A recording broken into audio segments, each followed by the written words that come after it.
Sejam todos muito bem-vindos ao Teologia, para mais uma edição do podcast do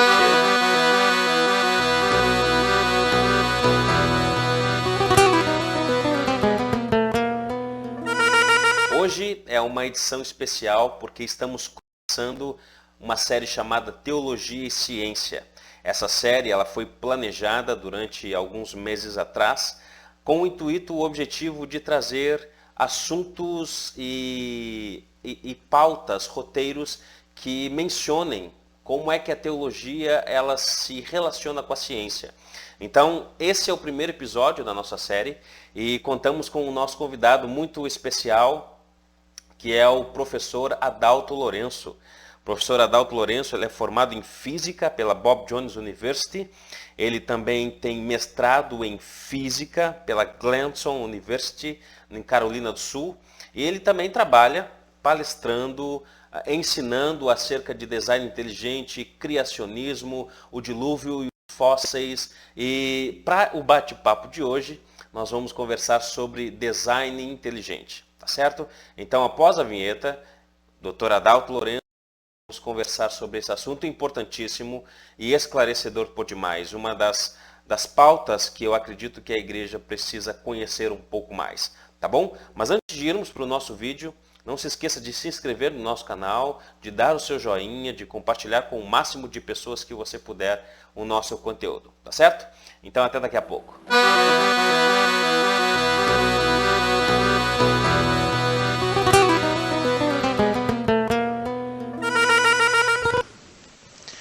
Professor Adalto Lourenço, seja muito bem-vindo ao nosso canal, ao Teologia, para mais uma edição do podcast do Tchê, para falarmos sobre o design inteligente. Seja muito bem-vindo, obrigado por ter aceitado o nosso convite, obrigado por ter aceitado nos abençoar e o meu desejo como anfitrião é que o nosso tempo seja abençoador, tanto para nós como para aqueles que vão nos assistir. Então seja muito bem-vindo. Olha, eu quem agradeço pela oportunidade, estou muito feliz de poder participar e vamos ver quais são as coisas boas que a gente vai poder aprender aí. Massa, joia. Professor Adalto, fale um pouco para nós antes de irmos para o nosso roteiro, para o nosso papo, como é que Deus tem lhe usado para o avanço do reino, onde o senhor está? Legal, eu atualmente estou morando aqui nos Estados Unidos, eu moro na Carolina do Sul e a minha função principal aqui tem sido estabelecer na verdade é um laboratório para uma empresa bem grande, uma empresa multinacional, é um laboratório de alguns milhões de dólares, um negócio bem legal. E numa área que é uma área espetacular, que é a área de espectrometria. Literalmente, o que a gente faz no laboratório é muito parecido com aquilo que o James Webb, o telescópio espacial James Webb faz. Então, existe uma certa similaridade, a gente até olha um pouquinho o que o James Webb está fazendo, dá uma olhadinha aqui. Então, esse é o meu lado profissional. Tá? O outro lado é a continuidade com respeito ao criacionismo, ao design inteligente, a gente continuar passando essa ideia, passando informação, para que as pessoas saibam que existe uma outra posição, existem outras posições científicas que mostram que o universo e a vida foram criados e que eles não teriam surgido espontaneamente. Então a gente continua com essas duas vertentes aí. Perfeito. O professor tem vindo para o Brasil constantemente, dar palestra, como é que tem sido a sua agenda? Porque eu me lembro que alguns anos atrás o senhor estava na Fiel, em algumas conferências falando sobre o criacionismo. Como é que está a sua agenda de vinda para o Brasil e palestras sobre o assunto, professor? Olha, como eu estou agora, eu fui contratado por essa empresa para desenvolver esse laboratório, eu estou literalmente preso a ela, estarei preso a ela por um período de tempo, que está relacionado até preparar o laboratório, que já está praticamente montado. Agora é a parte de treinar, é a parte de desenvolver a coisa toda, que ainda vai mais 1 ano e meio, 2 anos provavelmente.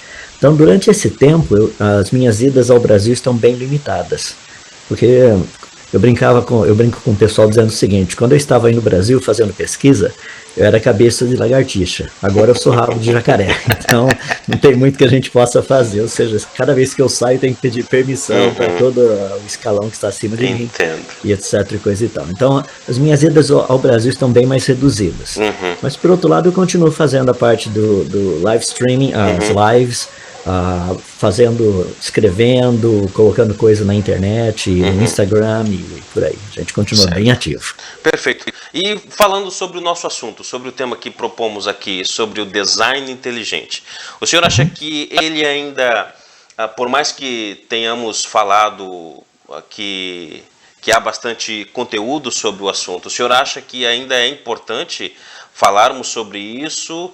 E o senhor acha que ainda tem cristãos que não sabem muito bem sobre esse conceito?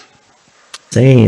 Na verdade, poucas pessoas conhecem bem o que é o design inteligente.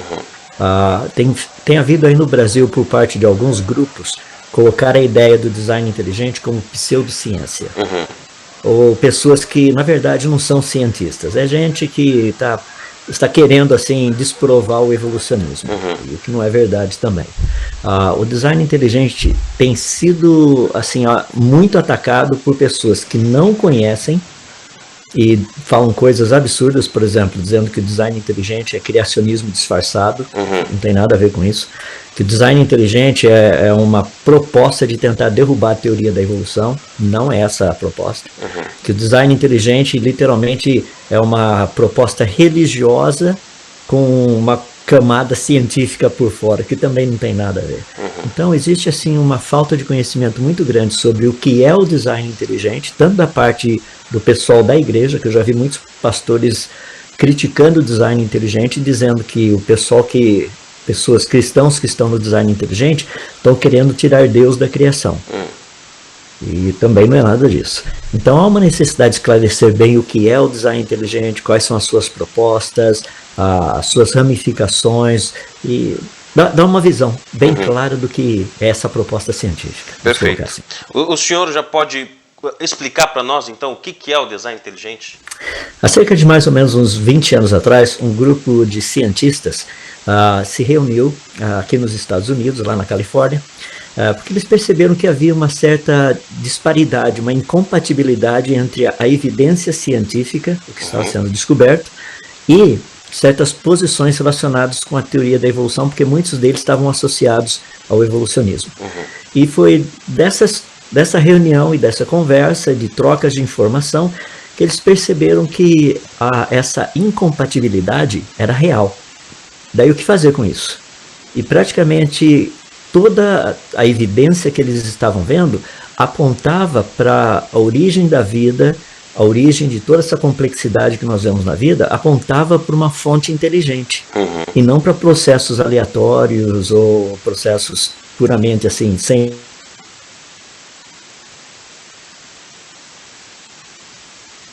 conhecido como o design inteligente. Perfeito. O senhor mencionou em algumas palavras antes sobre alguns que dizem que o design inteligente ele é como se fosse o criacionismo disfarçado, né? Qual é a diferença, então, entre o design inteligente e o criacionismo? Tá legal. Essa é uma pergunta muito boa. O criacionismo científico, só rapidamente, tem 3 tipos de criacionismos, né? Tem o criacionismo científico, o religioso e o bíblico. O criacionismo científico, ele demonstra que processos naturais e leis da natureza não teriam trazido à existência o universo, a vida e nem a complexidade que neles existe. Então esse é o criacionismo científico. O criacionismo religioso é aquele que procura explicar por que um determinado Deus trouxe o universo à existência. Então ele dá uma explicação. E o criacionismo bíblico, ele é descritivo, é Deus dizendo o que ele fez nos 6 dias da criação. Perfeito. Então isso é o criacionismo. Então vou pegar o criacionismo científico e comparar com o design inteligente. O criacionismo científico, ele está apenas preocupado com as leis da natureza e os processos naturais. O que isso faz e o que isso não tem condição de fazer. E baseado nos processos naturais, processo natural você pensa como, por exemplo, transpiração, fertilização, chuva, arco-íris, essas coisas todas por aí. Leis da natureza, você tem gravidade e a lista vai, só para encurtar um pouquinho, mas para dar uma ideia. Tá? Então a gente tem as leis da natureza e os processos naturais. O criacionismo científico, ele diz que o universo e a vida não teria sido resultado desses processos naturais e dessas leis da natureza. Já o design inteligente, ele procura mostrar que os sinais de inteligência por meio de design, por meio de planejamento, são resultantes de uma fonte inteligente e não de processos naturais, não de leis da natureza. Os dois são muito parecidos, mas o criacionismo científico, ele não está preocupado se existem sinais de inteligência ou não. Isso não faz parte do básico. Já o design inteligente, sim. Se esses sinais que nós vemos, se esse design que nós encontramos na natureza, se ele for proposital ou se ele é apenas resultado de processos naturais aleatórios e coisas desse jeito. Então essa é a diferença dos dois. Só para fechar o ponto, sim. Geralmente todo criacionista ele também aceita na íntegra o design inteligente. Mas nem todo aquele que aceita o design inteligente aceita o criacionismo científico na íntegra. E por que essa diferença de concordância, se a gente pode dizer? Não seria tanto concordância, seria mais de foco. O pessoal do design inteligente, o foco principal é mostrar design, que o design foi intencional. Já o criacionismo, o escopo vai além disso, é um pouco maior do que isso. Além do design, a gente mostra que o que existe por aí, por exemplo, uma estrela. Talvez você não vai encontrar design numa estrela, mas a gente consegue mostrar que numa estrela não existe processos naturais e leis da natureza, não teriam trazido a estrela à existência. Perfeito. Então é só uma questão de propósito, não é?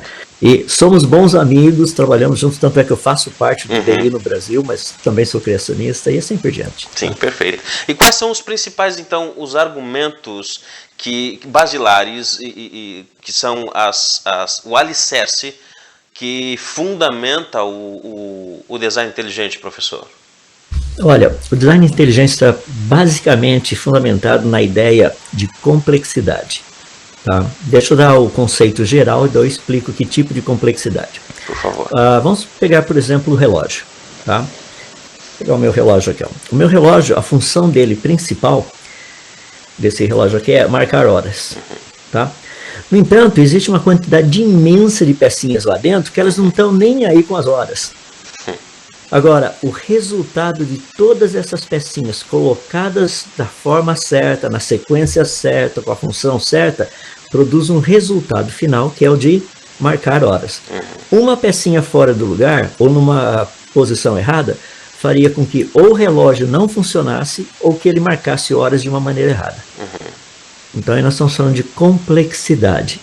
Ou seja, é algo complexo? Sim. Tem uma sequência, tem várias coisas dentro do contexto? Tem. Então, no caso do design inteligente, a gente procura trabalhar com aquilo que é chamado de complexidade irredutível. O que seria uma complexidade irredutível? O melhor exemplo que a gente tem, e é o que nós mais usamos, é o exemplo de uma ratoeira. Tá? Uma ratoeira, você tem a plataforma, tá? Você tem aquele martelinho, que é o que pega o rato, sim. Tem a mola, tem um sisteminha ali que se o ratinho pisa, ele desarma o negócio todo. Então tem uma quantidade de elementos. Se um elemento não estiver presente, a ratoeira não funciona. Não funciona. Isso é o que nós chamamos de complexidade irredutível. E é isso que nós encontramos na natureza. Se você tirar uma pecinha do negócio, o sistema todo entra em colapso. Ele para de funcionar. Então essa complexidade irredutível é que a gente procura trabalhar com ela mostrando, olha, se você tirar isso daqui, o sistema para de funcionar. Mas tem um segundo tipo de complexidade que a gente trabalha também, que é a complexidade irredutível, e tem uma outra que está relacionada com o propósito daquilo, que é o que eu acabei de falar do relógio. Sim. Tá? O relógio tem as duas.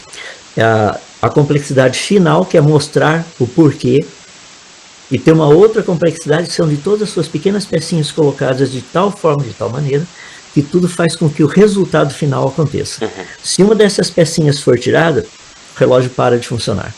Ou seja, ele perdeu a sua função principal. Então, essas são as duas principais áreas de complexidade. Uma delas é mostrar o resultado final, e a outra é mostrar essa pequena parcela, que é a complexidade redutível. Se o negocinho não estiver presente, o sistema todo para ou entra em colapso. Perfeito. É como se fosse uma engrenagem que precisa das suas peças para que as coisas funcionem, todas elas andando de forma ordenada, coordenada, uma dependendo da outra para poder funcionar. É mais ou menos isso.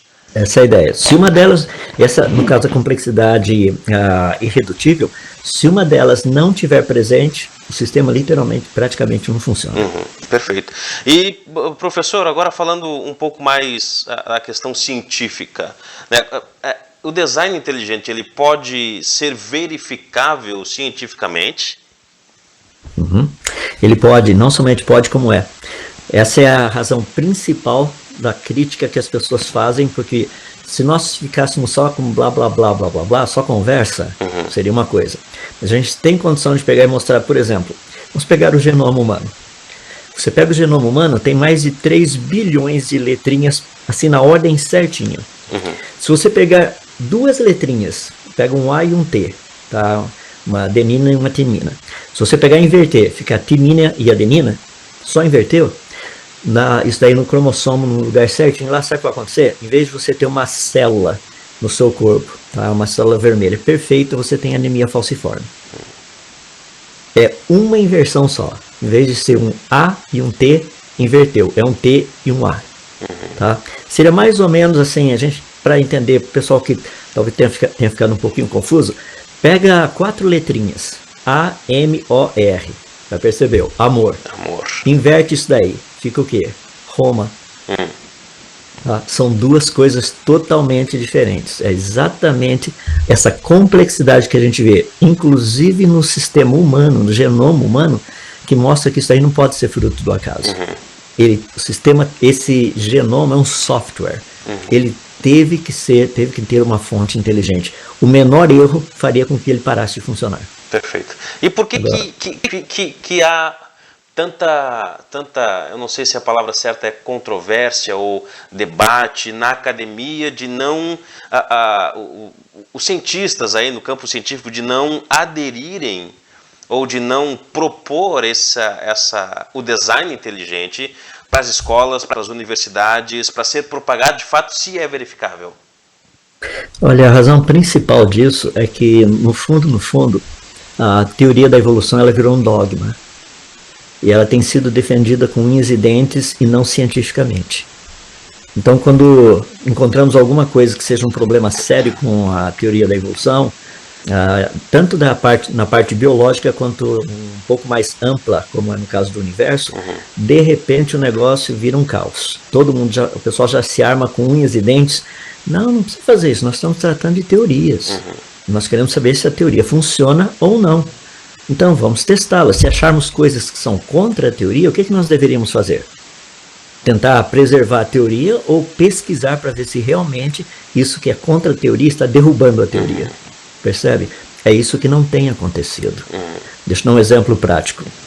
O telescópio James Webb, que foi lançado no dia 25 de dezembro agora de 2021, ele entrou em funcionamento agora em julho de 2022. As primeiras imagens que nos foram mandadas foram inclusive feito análises de elementos químicos em galáxias que estão a 13,1, teriam existido, entre aspas, a 13,1 bilhões de anos atrás. Tá? O problema é que isso estava tão perto do Big Bang, segundo o modelo Big Bang, que não teria dado tempo para as estrelas dessas galáxias terem produzido elementos químicos que foram encontrados lá. Os elementos químicos estão lá. Não tem como discutir isso. Eles estão. Por exemplo, literalmente 700 milhões de anos depois do Big Bang, de acordo com a teoria da evolução, não deveriam haver elementos químicos metálicos em grande quantidade. Mas eles estão lá. Então, o que tem sido feito? De repente, aquilo que foi o principal do James Webb para trabalhar, para fazer, parou de funcionar. Ele falou, peraí, gastam-se bilhões de dólares para colocar um negócio lá, para olhar no início do universo e a parte mais importante para de funcionar? Será que parou de funcionar ou os resultados não estavam vindo do jeito que o pessoal queria? Então, quebrou o equipamento. Não quebrou. Eles estão dizendo que eles estão arrumando. Teve uma pane, mas eles já estão consertando. Rapaz. Mas só a informação primeira que veio, nas 2 primeiras semanas, detonou com o Big Bang.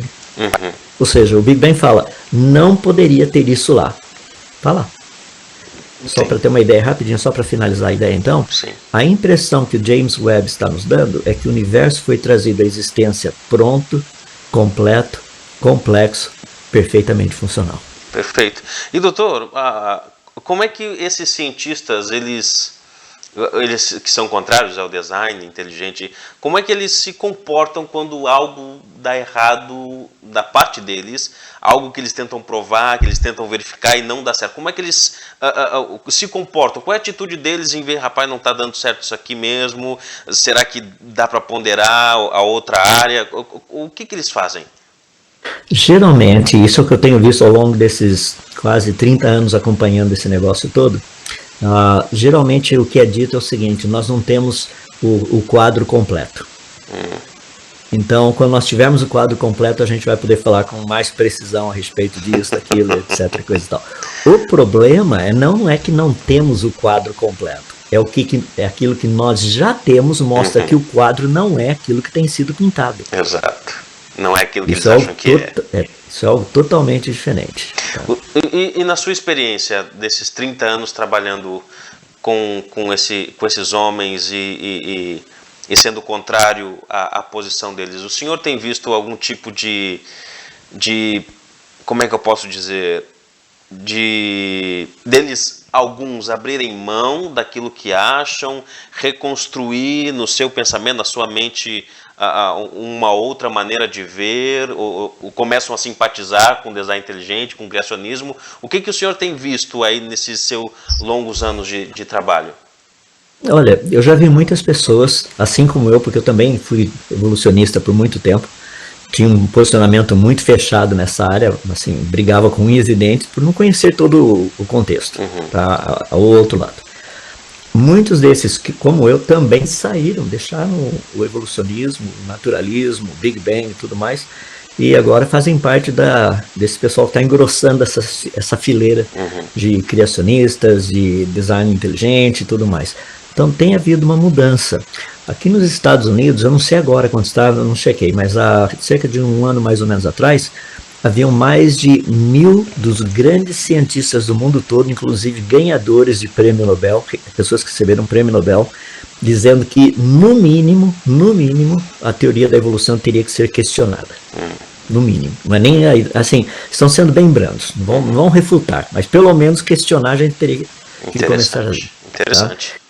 E o número tem crescido. É um negócio assim impressionante. Sabe por quê? Porque não é uma proposta religiosa, é uma proposta científica. Você testa, tem como você pegar e olhar certos fatores. Deixa eu dar um exemplo rapidinho do que eu estou falando. Tá? O século XX trouxe algo muito interessante à existência, que foi o que nós chamamos de computador. O computador tem duas partes. Uma parte é o hardware, aquela parte que você pega, tá? Que você compra, leva para casa e tudo mais, e a outra é o software. Você fala, mas o software também eu pego e levo para casa. Não, você leva o meio onde o software está colocado. Que o software você coloca num DVD, daí você coloca no seu computador, daí você põe no pendrive e tudo mais. Você tirou um pedaço do DVD e colocou dentro do computador? Não. Você tirou um pedaço do computador e colocou dentro do pendrive? Não. No fundo você está colocando o quê? Informação. Então essas duas áreas são áreas fascinantes, porque por muitos anos o naturalismo propôs a mostrar, sem sucesso, como o hardware teria aparecido espontaneamente. Eles nunca trabalharam com software. Qual a origem do software? Ou seja, da informação genética codificada, por exemplo. Tá? Então isso daí é que tem causado um grande mal-estar assim, e no fundo o que eles não querem é debater o assunto. Então é mais fácil dizer que nós somos um grupo de pessoas que nós não somos capacitados, nós não somos cientistas, nós estamos querendo colocar Deus no meio da sala de aula de ciências e a lista vai. E é interessante isso que o senhor falou das pessoas acharem que a gente quer colocar Deus em tudo e por isso que não colocam nas escolas em matéria de ciência. Há alguns anos atrás, quando eu estava no seminário, houve um fórum de cosmovisão. E teve um doutor que estava falando sobre o design inteligente e tal, e ele falou que o design inteligente não entra nas escolas e nem nos livros porque o MEC e as instituições não consideram como como ciência, mas é uma teoria apenas, e por ser uma teoria que naquela época eles diziam que não era tão verificável, que não podia adentrar nos livros, não poderia entrar nas escolas, não poderia ser ensinado abertamente, publicamente. O senhor quer comentar alguma coisa sobre isso? Claro. Antes do seu comentário, eu queria que o senhor completasse dizendo como é que os pais poderiam ajudar os seus filhos, já que eles não têm isso na escola, a perceberem e a entenderem o design inteligente. Tá. Vamos começar primeiro falando um pouquinho dessa dinâmica que ocorre, por exemplo, com o MEC e outras instituições. O problema principal é que a teoria da evolução é a teoria com menos evidência científica que nós conhecemos na história. Então, se for por questão de evidência científica, o evolucionismo não deveria ser ensinado de forma nenhuma. O problema é que o evolucionismo ele é ensinado, só para chegar no design inteligente, ele é ensinado pelo seguinte: passou-se a impressão de que qualquer mudança que ocorra num organismo vivo seja evolução. Hoje, com os genomas bem estabelecidos, nós sabemos que qualquer mudança só é possível, ou só seria possível, se já estivesse pré-codificada na informação genética. Se não estiver codificado, ela não irá acontecer. Totalmente contrário à teoria da evolução. A teoria da evolução diz, não, mas o meio vai fazer com que... O meio não faz nada. Tá? O que o meio pode fazer, o que o meio pode fazer é ativar ou não a informação genética que já existe. Não consegue produzir aquilo que não existe.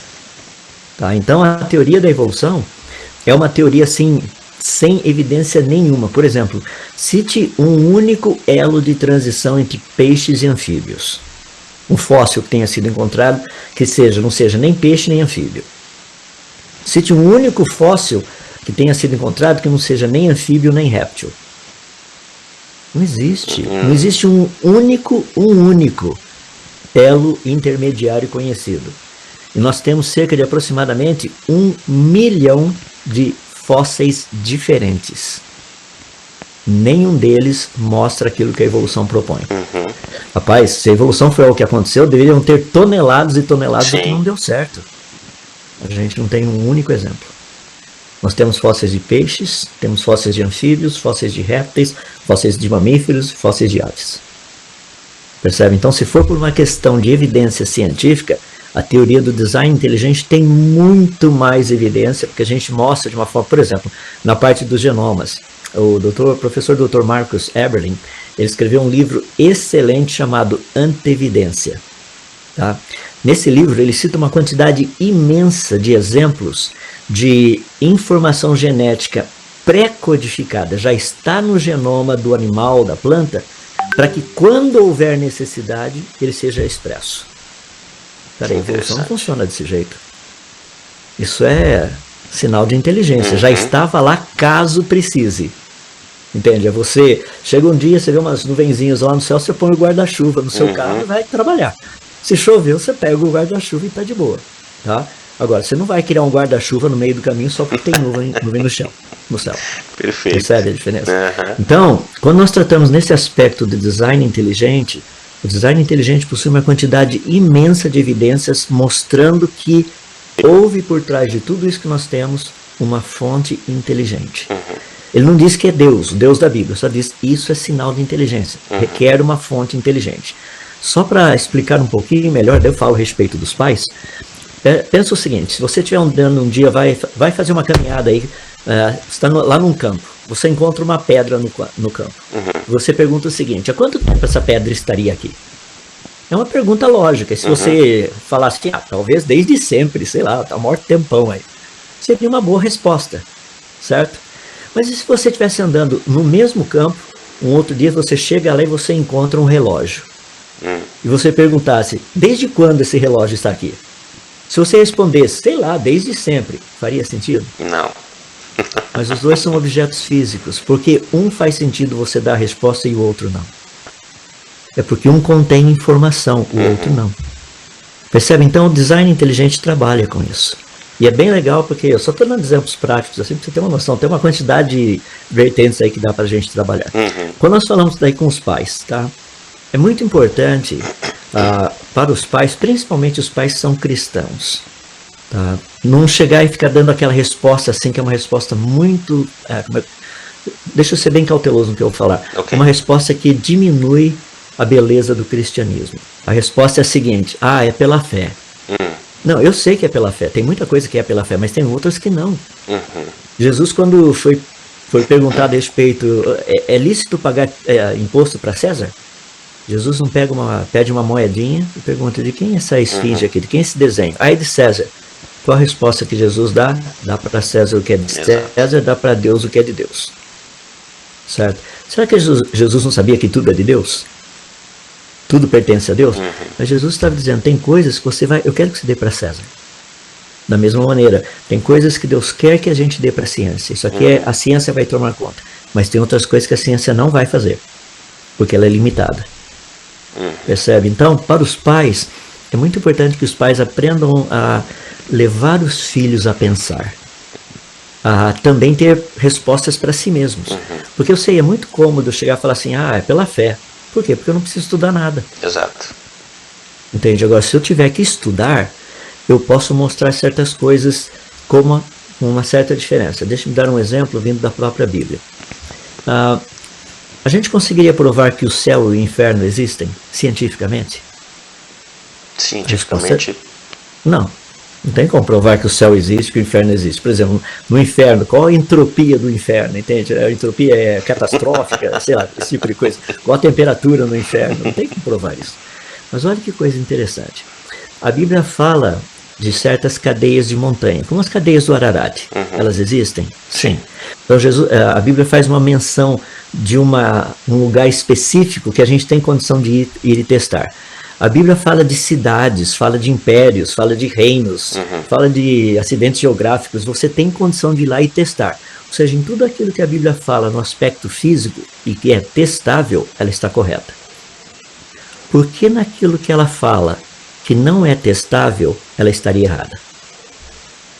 Percebe? A probabilidade dela estar errada é mínima. Porque em tudo aquilo que ela fala que é testável, ela está correta. Naquilo que ela fala e não é testável, provavelmente ela estará correta também. Não faria sentido se não fosse. Correto.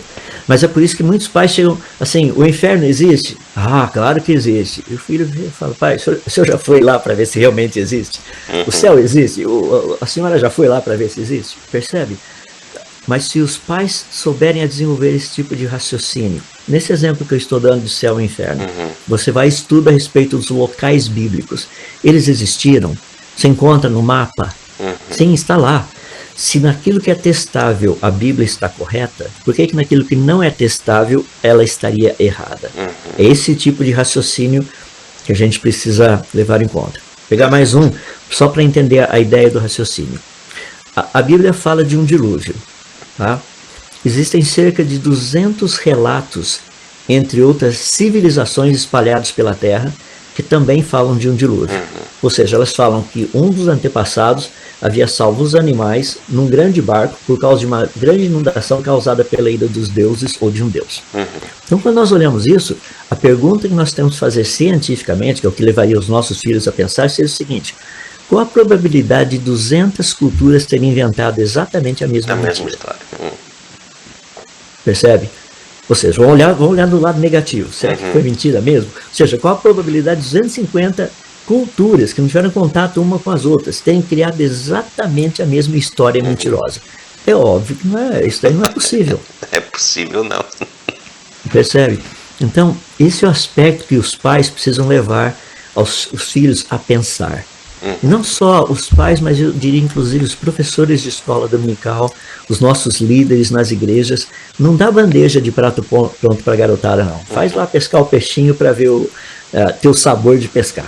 Perfeito, Entende? perfeito, professor. Isso e até leva a minha próxima pergunta, porque o assunto é tão importante, particularmente eu entendo como importante, tanto para as crianças, né, para os pais poderem capacitar os seus filhos que estão indo para a escola e recebendo coisas que não são verdade sobre ciência, sobre biologia e sobre a criação.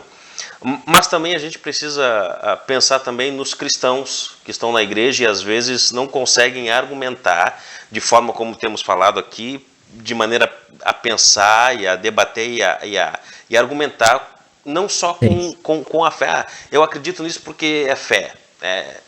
E eu até tive uma conversa com o Dr. Ricardo, num dos nossos episódios, que às vezes os cristãos eles passam vergonha por não saberem argumentar cientificamente ou até mesmo academicamente sobre certos assuntos e por isso perdem. Então, o que os cristãos deveriam fazer para se munir de argumentos que sejam fortes e que complementem a sua fé? Um ponto muito importante que eu vejo que é dentro do cristianismo, falando de aspecto geral dos cristãos, é que muitas vezes muitos cristãos olham para a Bíblia da maneira como eu vou descrever. Quer ver? Vamos lá para o livro de Gênesis. Se você for colocar a igreja hoje no livro de Gênesis, como é que funcionaria? Adão iria pregar, a Eva iria cantar e os animais iriam tirar oferta. E acabou a igreja, é só isso que a gente sabe fazer. Ou seja, as pessoas não conseguem ver que existem 3 livros que Deus escreveu. Um deles é a Bíblia, que é o livro das suas palavras. O outro é o livro das suas obras, que é a natureza. E tem mais um que é o livro da sua imagem, que é a pessoa do Senhor Jesus, Jesus Cristo. Tá? Então são 3 livros. 2 deles, tanto o livro da imagem de Deus, que é Jesus, quanto o livro das palavras de Deus, a Bíblia, você encontra praticamente no mesmo livro, tá? Que é a Bíblia. Mas existe um segundo livro que Deus colocou para a gente poder ler e aprender com ele. Porque a natureza, ela é a expressão de quem Deus é. Por exemplo, eu jamais saberia o que significa ser eterno se Deus não tivesse criado o tempo. Tendo criado o tempo, agora eu sei o que significa ser eterno. Mas sem a criação do tempo eu não saberia. Então toda a natureza foi criada para mostrar o caráter de Deus, a pessoa dele. Eu inclusive cito, uma das áreas que eu mais cito é que o Deus da Bíblia é 3 em 1, é a característica do Deus da Bíblia. E a natureza é 3 em 1. Quando você olha, por exemplo, o tempo, passado, presente e futuro, 3 em 1. O espaço, altura, largura, profundidade, 3 em 1. A base da matéria, que são os átomos, prótons, nêutrons e elétrons, 3 em 1. Quando você pega os prótons e os nêutrons, 3 quarks em cada um. Quando você estuda os estados básicos da matéria, sólido, líquido e gasoso. Quando você vai para a música, melodia, harmonia, ritmo. Quando você pega as cores que aparecem no seu aparelho celular, são 3, é o azul, o vermelho e o verde, só essas 3. Na área da impressão, é o cian, o amarelo e o magenta. O pessoal coloca o preto, mas o preto não é necessário, só com as 3 você faz o preto. Você percebe? Então você tem 3 em todo lugar que você olhar. Até as camadas da nossa pele são 3 camadinhas. Então, para onde você olhar, você vai ver 3 em 1. Ou seja, esse conhecimento, que é o conhecimento que vem da natureza, é um conhecimento que Deus quer que os seus filhos tenham. Então, o aprendizado de física, química, etc., coisa e tal, deveria fazer parte do conversar, do bate-papo dos cristãos. E ninguém precisaria ser doutor, não sei do que. Não, isso aí deveria ser normal, porque isso é natureza. Deixa eu citar um exemplo prático muito bonito. Quem daqui já não pegou um congestionamento daqueles de quase se pedir para Deus te levar? Entende? Fala, Senhor, me leva, porque é melhor do que continuar aqui. Deixa eu fazer uma pergunta. Você já viu congestionamento em boca de formigueiro? O que as formigas fazem diferente da gente? Por que não existe, de forma nenhuma, congestionamento na boca de formigueiro? Percebe? Então Deus quer que a gente estude a natureza. Ele quer que a gente aprenda com a natureza. Isso é parte dele. Porque ele criou, porque isso aí é solução para os nossos problemas. É por isso que a gente vai estudar a natureza. E isso daí, à medida que nós estudamos a natureza, nós acabamos dando glórias a Deus. Por exemplo, qual foi a última vez na sua vida que você ouviu um irmão levantando lá e falar, Senhor, eu quero te bendizer pelos 118 elementos químicos da tabela periódica que o Senhor escreveu. Que coisa espetacular. Senhor Deus, a gente pega o hidrogênio que explode, mistura com a água, com o oxigênio, que é um comburente, e o negócio vai ficar pegando fogo para sempre. A gente coloca os dois juntos e apaga o fogo. Onde já se viu isso? Que ideia absurda é essa que o senhor teve? Percebe? Ou seja, nós não vemos Deus mais sendo glorificado pelas obras das suas mãos. E a Bíblia está recheada de exemplos disso. Sabe, os salmos falam isso, que a gente vai falar de uma geração para outra dos grandes feitos do Senhor, das grandes obras do Senhor. Que grandes obras? Ah, o Senhor salvou fulano, o Senhor... Sim, essas são grandes obras, eu não tenho dúvida disso. Mas isso daí não é o todo. Então, como cristãos, nós devemos estar preparados para falar também do livro das obras de Deus, e não somente do livro das palavras de Deus. Que, por sinal, as pessoas conhecem bem pouco. Eles são capazes de falar dos 11 jogadores da seleção, tá, os que vão estar em campos, mas não são capazes de dar o nome dos 11 apóstolos, sem Judas, obviamente, sabe? Contar todos eles e dizer quem for, o que cada um foi ou fez, ou seja lá o que for, a característica de cada um. É verdade. Então, o que nos falta realmente é um conhecimento mais amplo, que Deus quer que nós tenhamos. Eu pergunto por onde eu tenho andado o seguinte: onde na Bíblia está dito que Deus é engrandecido através da nossa ignorância? Não tem nenhum lugar. Deus não é engrandecido pela ignorância do seu povo. Nunca foi e nunca será. Daí a necessidade de ter um povo sábio. Tanto é que no Velho Testamento, o povo que recebeu a lei de Deus, a maneira como Deus expressou foi o seguinte: quando vocês chegarem diante de outras nações, as pessoas vão falar assim: que povo é esse? Que sabedoria é essa em criar leis tão justas como essas? Percebe? Imagina se os cristãos fossem conhecidos como aqueles que fazem coisas espetaculares. E eles fazem. Só para você ter uma ideia, mais de 90% de todos aqueles que receberam prêmio Nobel são de posicionamento cristão. Só que isso a mídia não fala. A gente não acha essa informação. Então, se a igreja não disseminar esse tipo de informação, quem o fará? Porque nós somos o sal da terra e a luz do mundo. Ou seja, nós somos os que dão sabor e os que são luz, ou seja, que orientam no caminho a ser seguido. Agora, quando a igreja perde essa capacidade de ser sal e ser luz, o que sobra? Nada. Pode ter sermão bonito, pode ter atividade, sei lá, de auxílio às multidões espetaculares, mas não sobrou nada. Então, a necessidade do cristão hoje é dele estar atualizado. Eu estou dando uma aula na escola dominical, na igreja aqui, e a pergunta que eu fiz foi a seguinte: o que o James Webb, o telescópio espacial James Webb, tem a ver com a minha fé hoje, em 2022? Se você não souber essa conexão, a gente tem alguma coisa errada aí. Por que Deus, tudo aquilo que Deus faz é bom? Ele faz por amor da sua igreja.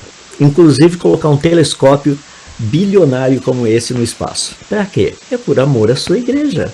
É por amor àqueles que são seus. Ele não colocou lá para os ímpios tomarem conta, para eles curtirem, falar: olha que legal que nós fizemos. Não. É para que o povo de Deus tenha material para olhar e falar assim: olha o que esse negócio está fazendo. E aí entra um aspecto, que é um aspecto fundamental que todo cristão deveria saber e fazer, que é o seguinte: eu não estou colocando ciência e Bíblia juntos, tentando mostrar que ou a Bíblia comprova a ciência, dá o aval para a ciência, ou que a ciência comprova a Bíblia. Não é isso que eu estou dizendo. Eu estou dizendo que, ao examinarmos o que a ciência tem descoberto, o que é evidência científica, e examinarmos o que a Bíblia fala, interpretando corretamente, explicando o que o texto nos diz, nós vamos ver que os dois falam exatamente a mesma coisa. Dá um exemplo. Gênesis capítulo 1, verso 2 diz que o Espírito de Deus pairava por sobre as águas. Então havia água na origem, no início do universo, moléculas de água.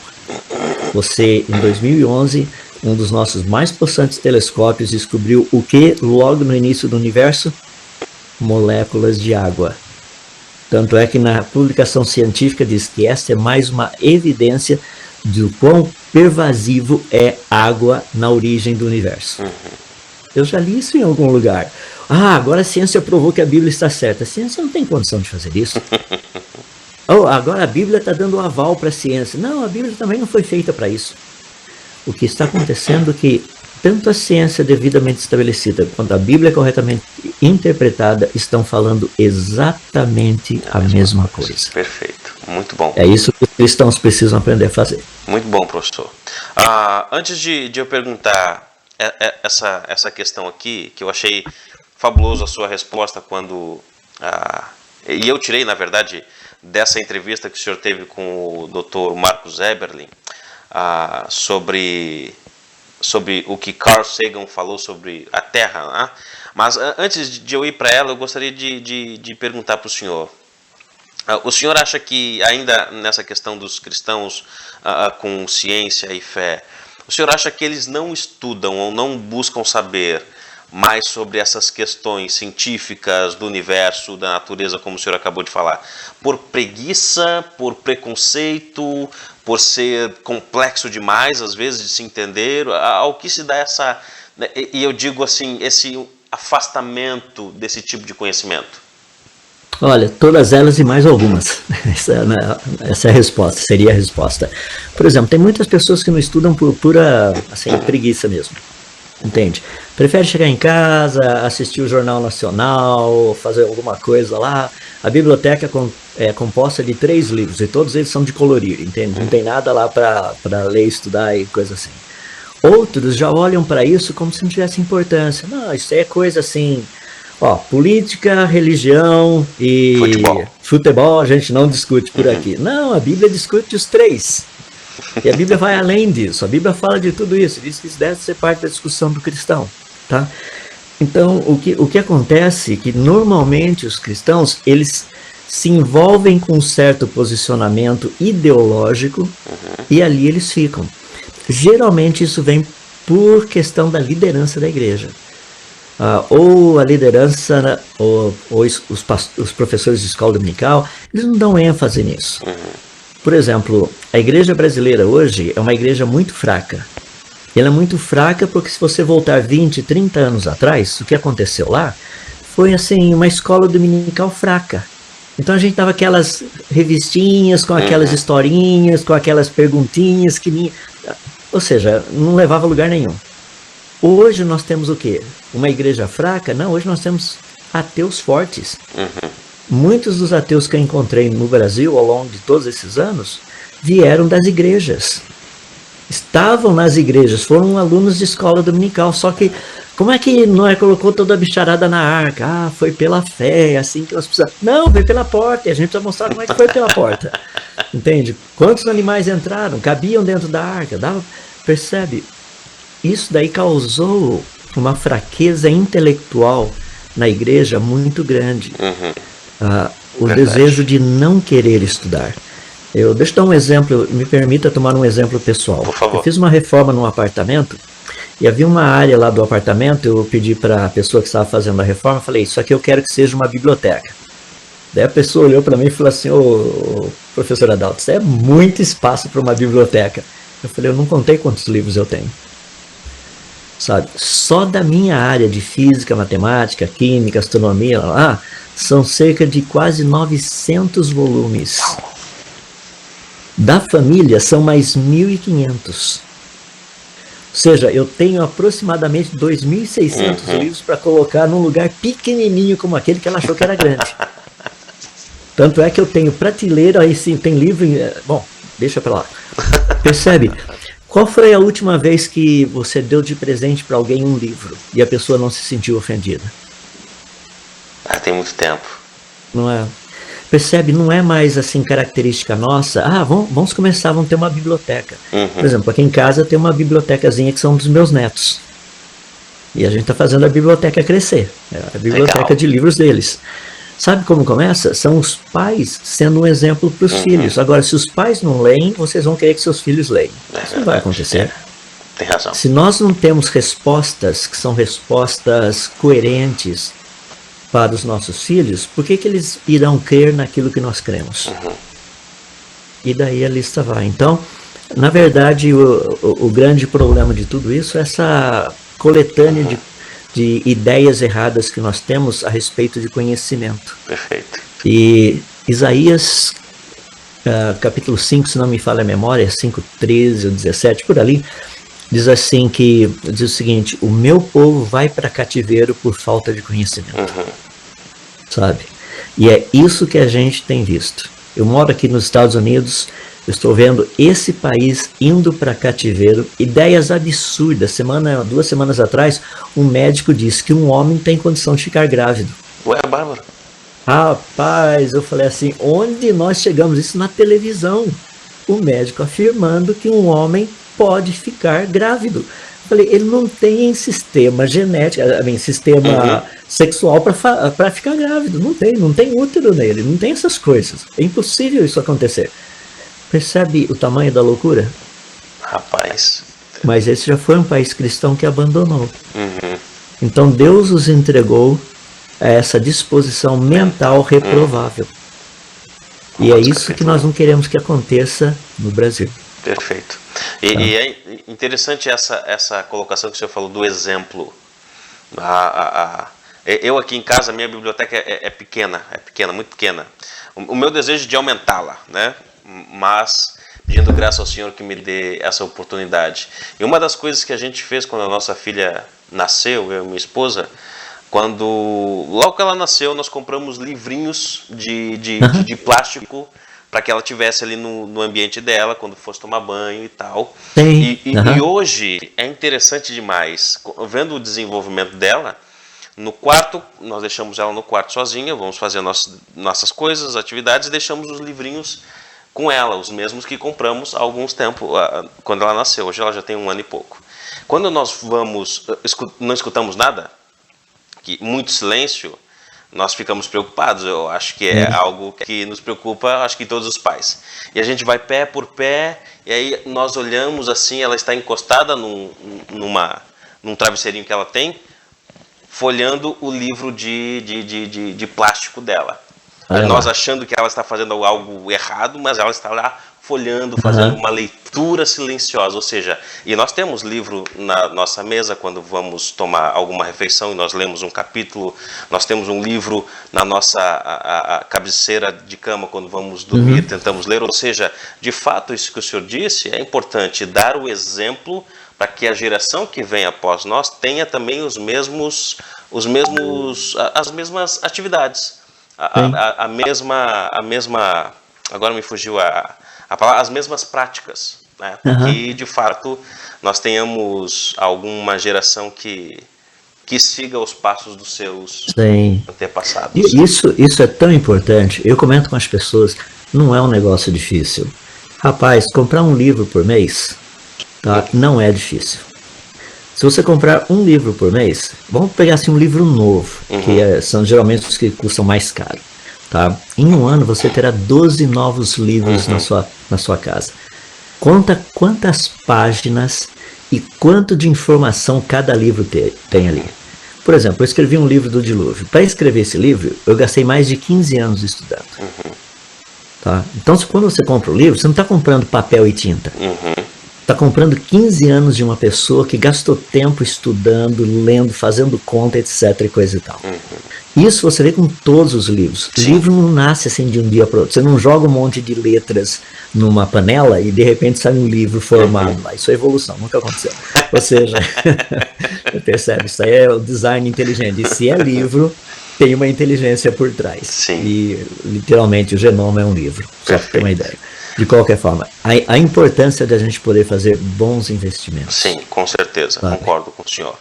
Bom, doutor, sobre a pergunta sobre o Carl Sagan, né, temos ali, eu assisti algumas palestras suas e eu gostei muito da sua resposta para o doutor Marcos, quando ele perguntou sobre o que o Carl Sagan falou quando foi tirada uma foto e viu a Terra, viu o espaço todo, e ele disse que a Terra era que ele falou que é apenas um ponto azul pálido, né, insignificante no meio de tudo aquilo ali.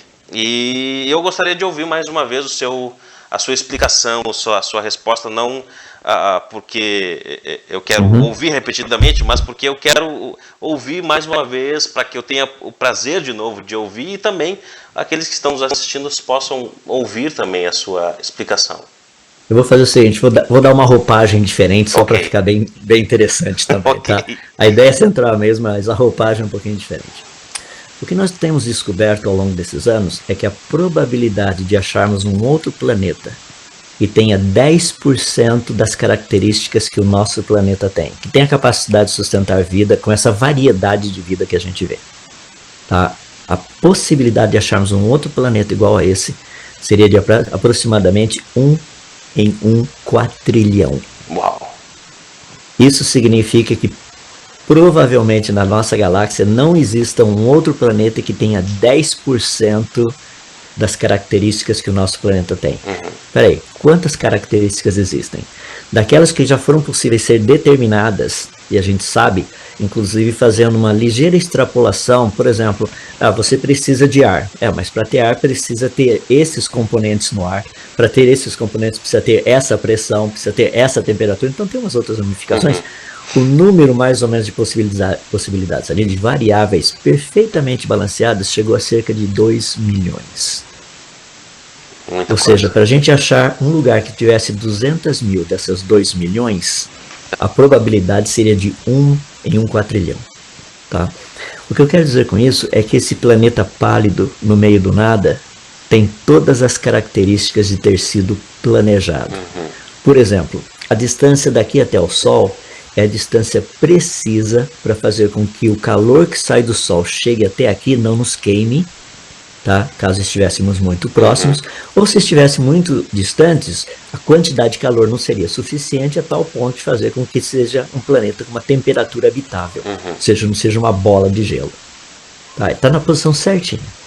Um pouquinho mais perto, isso não aconteceria. 5% mais perto do Sol, isso não aconteceria. 5% mais distante do Sol, isso não aconteceria. Rapaz, que sorte a nossa, né? Tá no lugar certinho. Não somente isso, a rotação do nosso planeta. Ele dá praticamente uma volta em volta do seu eixo em 24 horas. Marte também faz isso. Demora um pouquinho mais de 24 horas para Marte dar uma volta em volta do seu eixo, para a gente um pouquinho menos. No entanto, se a Terra girasse só 10% mais rápido, ou seja, o dia tivesse mais ou menos umas 22 horas, 21 horas e um pouquinho, isso iria produzir tanto vento na nossa atmosfera que o único filme que você iria assistir é aquele O Vento Levou, porque seria um vendaval o negócio, seria furacão o dia inteiro. Isso só 10%. Se ele girasse 10% mais devagar, isso significa que a parte exposta para o Sol ficaria quase 2 horas a mais. Isso significa que a temperatura média durante o dia seria de 60 graus Celsius. Durante a noite, no Equador, a temperatura seria abaixo de 0 graus, porque ficaria muito tempo do lado oposto do Sol. Que coisa, né? Não é impressionante? Eu só dei 2. Agora, tem uma quantidade gigantesca delas. Por exemplo, no Sistema Solar, o planeta Saturno, que é o maior planeta do Sistema Solar, ele funciona como um grande aspirador de pó. Então, muitos asteroides, cometas, meteoros, que teriam condição de ficar caindo por aí, ele suga para ele. Então, cai nele. O interessante é que, se ele tivesse pouquinha coisa mais perto do Sol, ele seria um aspirador de pó para o planeta Vênus. Então quase tudo que teria tendência de cair em Vênus seria arrastado até a órbita dele, devido ao campo gravitacional dele, e cairia nele. O problema é que Vênus não tem vida, então ele não serve como aspirador de pó para Vênus, porque também ele não está no lugar certo. Se ele estivesse um pouco mais distante da órbita que ele está, uma órbita um pouquinho mais distante do Sol, ele serviria como um grande aspirador de pó para o planeta Marte. Só que Marte também não tem vida. A posição onde ele está, ele serve como um grande aspirador de pó para o planeta Terra. Então, muito do que era para cair em cima da gente, ele leva para ele mesmo. A pergunta é, foi por acaso ou foi planejado? Porque quando você pega uma ou outra característica, ainda vai. Mas quando você pega cerca de 200 milhões, 200 mil delas, 200 milhões, 2 milhões, desculpa, 2 milhões delas, daí realmente a gente tem que parar e pensar. Porque seria mais ou menos, o meu relógio, esse relógio aqui, não tem 2 milhões de variáveis. Eu duvido que alguém iria dizer que ele surgiu espontaneamente. Perfeito. O teu carro não tem 2 milhões de variáveis. Ninguém iria dizer que o teu carro surgiu ou teria surgido espontaneamente. Você pega um planeta fascinante como o nosso, que tem cerca de 2 milhões de variáveis, você fala, isso é fruto do acaso, isso aconteceu espontaneamente. Percebe? Isso não faz sentido.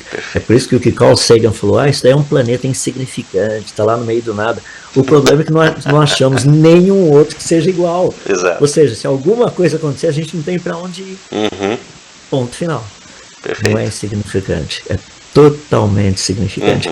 Eu dei uma resposta um pouquinho diferente daquela que eu dei lá com o Marcos, aí depois o pessoal pode ir lá e dar uma olhadinha daí completa as duas. Eu disse, essa é uma roupagem um pouquinho diferente, mas é muito legal a gente pensar, não é um planeta insignificante. Nunca foi, nunca será. É verdade. Eu achei fabuloso essa fugiu a palavra do aspirador, o planeta Júpiter, que ele suga, né? Eu achei fabuloso quando o senhor falou, rapaz, como é que pode trazer tudo para ele e é como um grande protetor dessas coisas que podem vir, né? Eu achei isso fabuloso, a explicação, e nem todos sabem. Na verdade, a maioria das pessoas sabem sobre isso, né? Porque eu acho que não buscam, não sabem e não procuram ver a perfeição dessa atividade desse outro planeta que nos protege de tudo que pode vir do espaço. E aqui a gente estava falando um pouco em off, professor, sobre o formato da Terra, né? E o senhor acha que o formato da nossa Terra também está dentro do design inteligente? Olha, não somente o formato, como as dimensões dela. Primeiro, a questão da esfericidade da Terra. Isso é muito importante, porque tudo que gira no espaço, e a Terra gira, se não tiver uma esfericidade praticamente perfeita, é igual um pneu de carro que não está balanceado. Você vai andando e vai chacoalhando o dia inteiro, entende? O tempo todo. Mas quando o pneu está balanceado, é uma maravilha, não é? Você anda com o carro, você pode até soltar um pouquinho da direção aqui, que ele vai em linha reta sem nenhum problema. Tá? Esse é o grande marco com a Terra, a forma dela. Por ter uma forma esférica, ela pode girar como ela gira, sem produzir trepidações. Trepidações produziriam terremotos o tempo todo. Sem trepidar, a gente já tem terremoto, imagina trepidando, o que não aconteceria? Entende? Não seria uma questão assim, será que vai ter terremoto? A pergunta é, quando vai ter terremoto hoje, em que lugar vai ser? Percebe? Então, a esfericidade da Terra é algo espetacular. Tem um ponto muito importante nisso, que eu tenho dito às pessoas. Quando nós temos terremotos, nós temos também centros de observação de terremotos, que são sismógrafos, que estão espalhados pelo planeta Terra todo. Tá? Então você tem um terremoto aqui, essa onda sísmica, ela se espalha, e ela é detectada pelos outros sismógrafos em volta da Terra.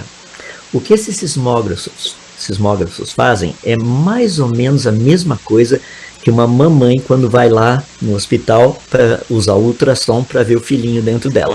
Ela viu o filho? Não, mas ela usou ondas ultrassom que vão dentro, batem e voltam, e essas ondas que batem e voltam mostram a forma do que está lá dentro. Nós usamos ondas sísmicas para ver o que está dentro da Terra. E obviamente a Terra não poderia ser plana, porque se fosse plana a gente não teria condição de fazer o que a gente faz. Tá, então esse é um exemplo, mais um exemplo da não planicidade da Terra, mas uma Terra esférica. Então a gente mede essas coisas, e por meio disso a gente consegue ver um pouquinho do que tem no interior da Terra. Rapaz, a gente tem descoberto uma coisa espetacular, que assim, teve que ser muito bem planejado, porque tem muito calor dentro da Terra. Tá? Se você não conseguisse segurar esse calor lá dentro, quem morasse na superfície, rapaz, morreria queimado. Tá? Mas o balanço, o equilíbrio é perfeito. Sabe por quê? Porque a gente recebe calor de fora também. Sim. Calor que vem do sol. E tem que haver um equilíbrio entre os dois. Deixa eu dar um exemplo muito bonito, que a gente vê assim de uma forma mais clara aqui no hemisfério norte. Tá? Não é possível fazer isso, mas eu vou dar como um exemplo, uma ilustração. Tá? E a gente sabe que isso funciona pelo calor específico dos dois.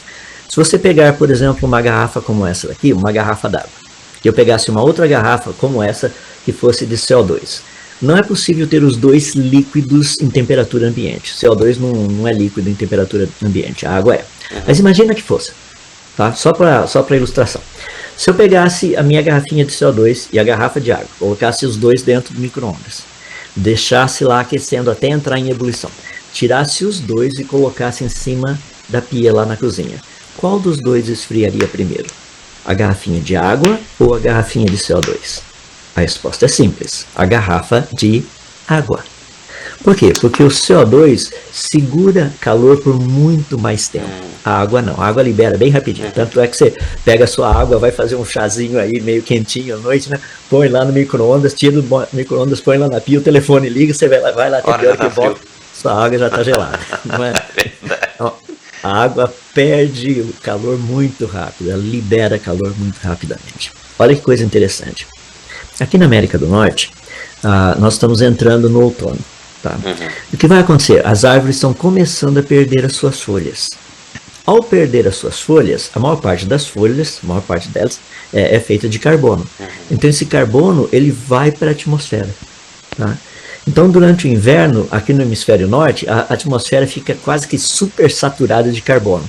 O que acontece? Não fica tão frio quanto poderia.